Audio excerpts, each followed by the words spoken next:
Olá, bem-vindos ao Vida Revista, ao Caderno de Política e Economia.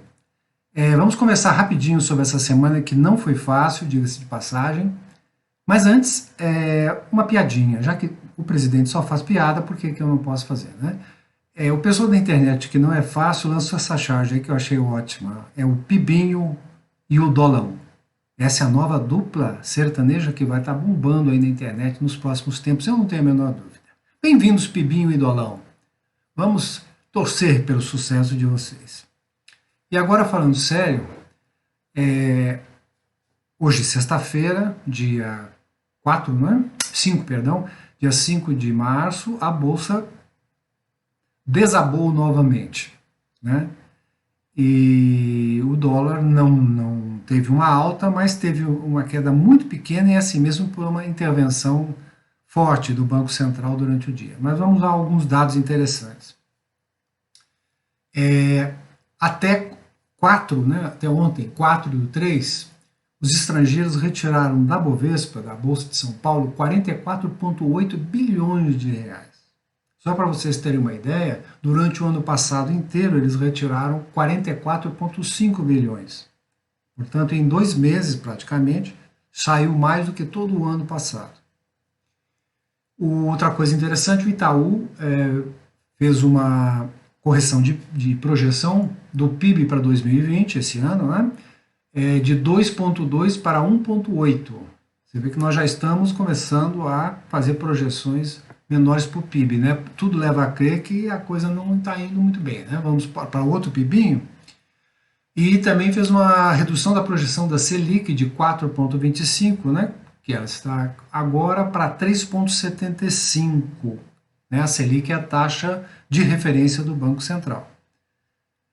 A taxa baixando mais ainda, quer dizer, o Itaú vê que a taxa vai baixar, acredita que a taxa vai baixar, e baixando, acho que vamos ter mais saídas de dólares ainda, né? Porque aí realmente investir aqui no Brasil vai ficar muito desinteressante para os investidores.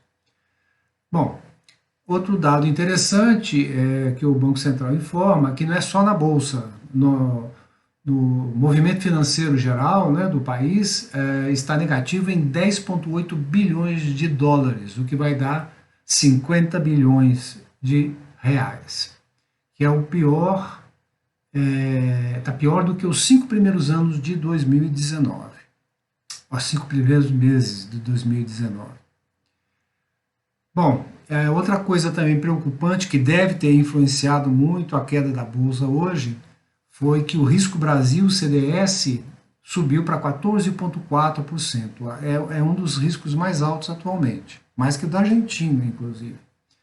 E o mais interessante é que esse índice só atingiu esse nível em 2017, quando teve aquele escândalo do Joesley Batista, quando ele gravou aquelas conversas do presidente Michel Temer, né? Vocês devem se lembrar. Então, isso também deve ter influenciado. Estamos com risco alto, juros baixos, PIB pequeno, PIBinho. Então, tudo isso é que está influenciando, não é só o coronavírus. Não que o coronavírus não tenha uma parcela importante disso, não tem a menor dúvida. Mas não é só o coronavírus. O real, por exemplo, foi a moeda que mais se desvalorizou nesses últimos 15 dias, vamos dizer assim, em relação a qualquer outra moeda. Até o peso argentino se valorizou em relação ao real. Então, não é só o coronavírus, tem um aspecto econômico, né, do baixo crescimento, baixos juros aqui no Brasil, e também a questão política, não é? Que é o comportamento do governo, em especial do presidente. Bom, o dólar fechou hoje a 4,6344, né, queda de 0,35 depois de leilões de swap cambial do Banco Central no valor de 2 bilhões de dólares. E o real caiu 15,57%. Foi a moeda que mais desvalorizou desde janeiro, né? Bom, aí qual que é a conclusão que a gente chega no momento? Estamos num momento muito difícil. A Bolsa caiu para 98 pontos, 98 mil pontos, né? Praticamente todo o rendimento do ano passado e do início desse ano foi tudo para o beleléu, né? E o dólar está sendo contido, mas esse processo não vai poder ser mantido pelo Banco Central por muito tempo, quer dizer, ele vai continuar subindo, né? Agora, é importante a gente pensar o seguinte, por que isso acontece?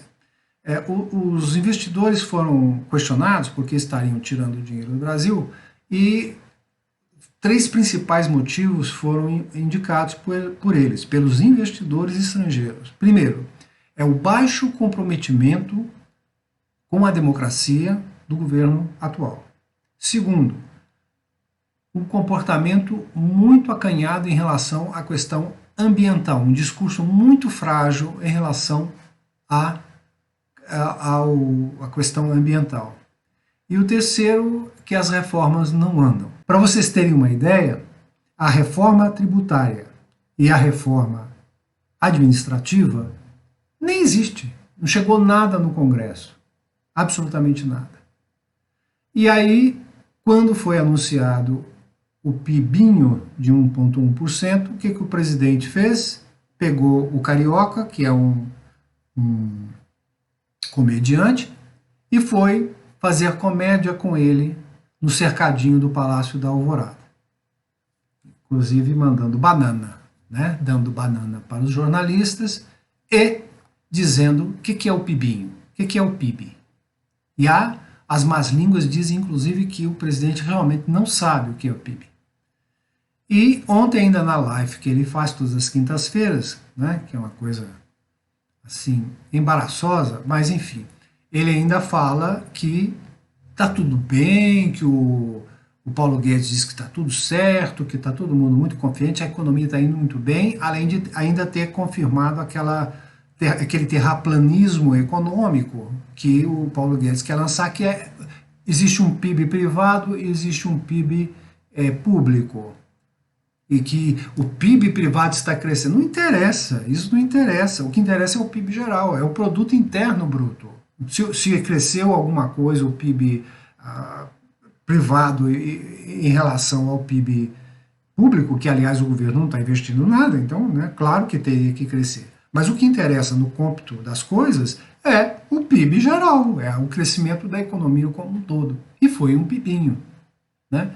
E ainda para completar, você é um investidor estrangeiro, né?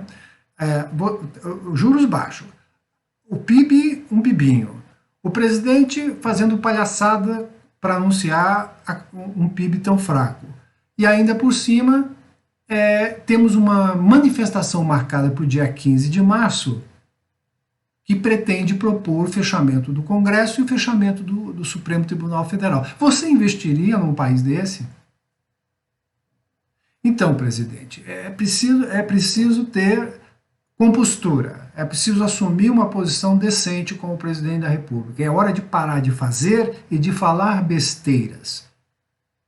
Porque, senão, eu não sei o que pode acontecer. Nós estamos numa situação muito difícil. É hora de ter seriedade, é hora de demonstrar seriedade, de que nós temos planos para enfrentar os problemas que nós estamos para enfrentar, inclusive com relação a esse bendito ou maldito coronavírus, não é?